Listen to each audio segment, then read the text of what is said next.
जीवन और राजनीति का बाजीगर वही होता है जो खुद पर फेंके गए पत्थर से मकान बना ले।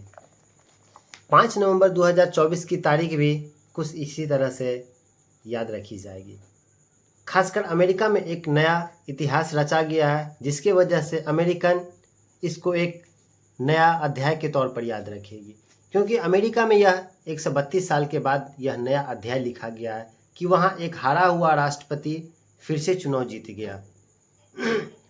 डोनाल्ड ट्रंप जो कि 2016 में चुनाव जीते थे, 2020 में डोनाल्ड ट्रंप की हार हो जाती है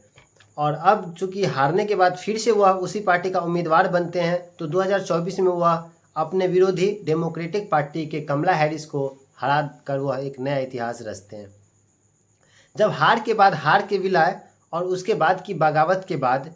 भी आदमी अपना हिम्मत न हारे और लड़ने का जज्बा कायम रखे, वह है डोनाल्ड ट्रंप। 78 साल का यह व्यक्ति मुसीबत से घबराया नहीं, हार के बाद हताश नहीं हुआ, हार का विलाप और उसकी बगावत से डरा नहीं, बल्कि उसका सामना किया।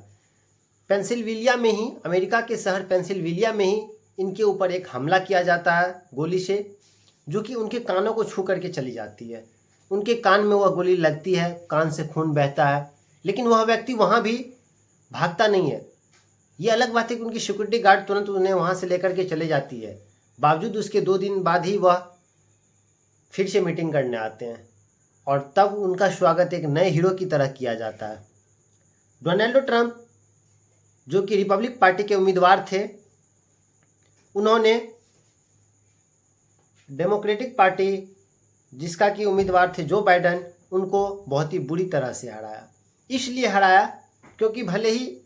आखिरी समय में उनका उम्मीदवार कमला हैरिस थी, लेकिन शुरुआती 1 साल से, चूँकि अमेरिका में जो राष्ट्रपति चुनाव होता है उसका तैयारी 1 साल पहले से शुरू हो जाता है, तो यह पिछले साल 2023 के दिसंबर से ही स्टार्ट हो गया था और उस वक्त से लगातार state by state Donald Trump बढ़त बना रहे थे और इसका ये असर हुआ कि रिपब्लिकन पार्टी के जो उम्मीदवार थे डोनाल्ड ट्रंप, उन्होंने डेमोक्रेटिक पार्टी के जो बाइडेन के ऊपर एक मनोवैज्ञानिक दबाव बढ़ाना शुरू कर दिया। इसके वजह से उनके खुद के पार्टी उन पर दबाव बनाने लगी और जो बाइडेन को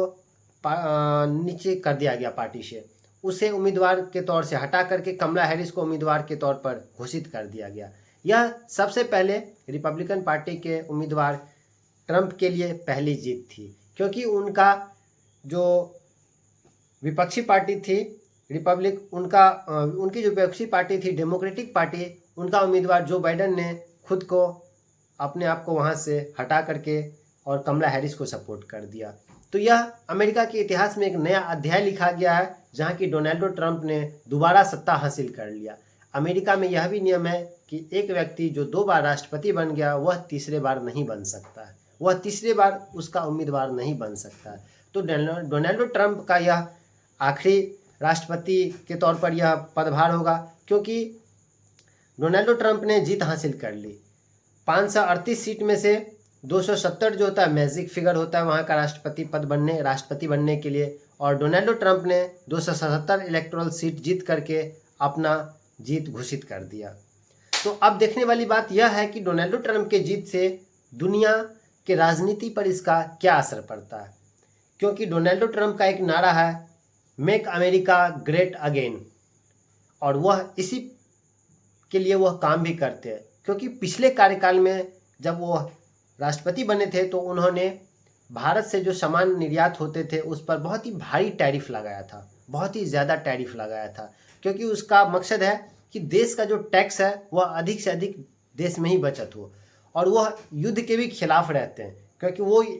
इस नियम के अनुसार नहीं चलते हैं कि हमारे देश का जो टैक्स पेयर है, जो कि टैक्स भरते हैं, उस पैसे को हम किसी दूसरे देश के लिए यूज़ करें। अपने देश को महान बनाने में, अपने देश को आगे बढ़ाने में वह इस चीज़ के समर्थक है। तो इसीलिए देखते हैं कि देश दुनिया की राजनीति पर इसका क्या असर पड़ता है। सबसे पहले इजराइल बहुत ही ज़्यादा खुश है, क्योंकि इजराइल का उनके साथ बहुत ही अच्छा बॉन्डिंग है, और इजराइल ने आज डोनाल्ड ट्रंप के जीत के साथ ही अपने रक्षा मंत्री को बर्खास्त कर दिया। यह एक बहुत ही बड़ा निर्णय है, क्योंकि यह कोई साधारण निर्णय नहीं है कि बीच युद्ध में आप अपने रक्षा मंत्री को बर्खास्त कर दें।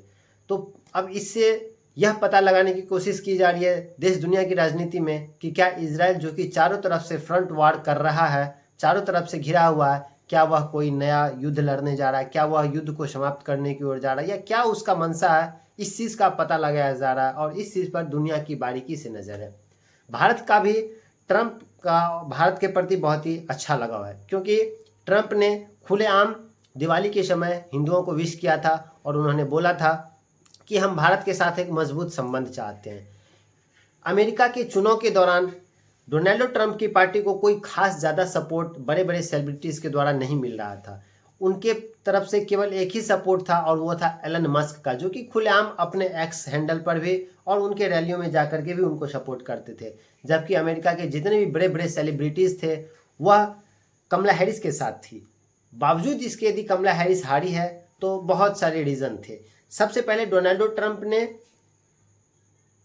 इमिग्रेशन का मामला उठाया, क्योंकि यह अमेरिका में एक बहुत ही बड़ा मुद्दा है कि बाहर से जो लोग आकर के अमेरिका में बस रहे हैं तो उससे अमेरिकन वाले जो कि अमेरिका के नागरिक हैं उनको ऐसा लगता है कि बाहरी व्यक्ति हम पर धीरे धीरे अधिकार जमा लेगा, तो वह बाहरी व्यक्ति को अपने देश से दूर भगाना चाह रहे हैं। और इसी नारा को डोनाल्ड ट्रंप ने काफ़ी आवाज़ दी, अपने आवाज़ को और अपने नारा को काफ़ी बुलंद किया, जिससे कि बहुत ही मदद हुआ। दूसरा कारण ये भी था कि जो मुस्लिम वोटर्स था वो भी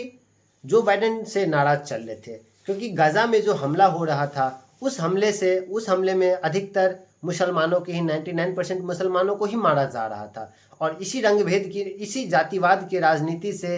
अमेरिका के जो मुस्लिम वोटर्स थे वह भी रिपब्लिकन पार्टी की ओर शिफ्ट हो गए और उन्हें ही वोट दे दिया। तीसरा वजह यह भी बताया जा रहा है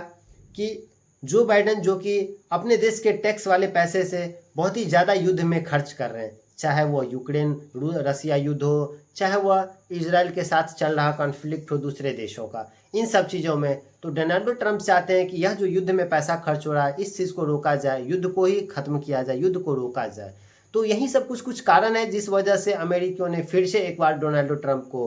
पर भरोसा जताया है और उसे अपना राष्ट्रपति बनाया। तो आप और इनके बारे में क्या क्या जानना चाहते हैं वह कमेंट में बताइए कि आप अमेरिका और उससे रिलेटेड राजनीति के बारे में आप क्या क्या जानते हैं, या मैं नेक्स्ट वीडियो में डालूंगा। दोस्तों, यदि हमारा वीडियोस आप लोग को पसंद आए तो हमारे चैनल को लाइक करिए, सब्सक्राइब करिए और बेल आइकन का बटन दबा लीजिए।